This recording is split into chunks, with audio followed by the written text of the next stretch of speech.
आलमी मालियाती fund IMF जे executive board जे अहम इजलास अॼु थींदो। IMF जे एग्ज़ीक्यूटिव बोर्ड जो इजलास अॼु शाम वाशिंगटन में थींदो, जंहिंमें पाकिस्तान खे तक़रीबन $71 करोड़ जी किस्त जारी करण या न करण जो फ़ैसिलो कयो वेंदो।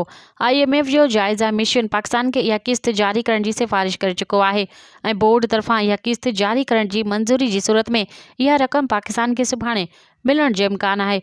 पाकिस्तान खे इहा किस्त स्टैंड बाय मुआहिदे जे तहत जारी कई वेंदी। यादि रहे त पाकिस्तान IMF तरफ़ां पेश कयल समूरनि नुक़्तनि ते अमल करे चुको आहे। पाकिस्तानी इख़्तियार पुरुमीद आहिनि त IMF बोर्ड जाइज़ मिशन जी सिफ़ारिशुनि जी रोशनी में किस्त जारी करण जी मंज़ूरी ॾींदो। मज़ीद ख़बरनि ऐं तफ़सीलात लाइ विज़िट कयो असांजी वेबसाइट www.awamiNewsHD.com ऐं ॾिसंदा रहो अवामी न्यूज़ HD।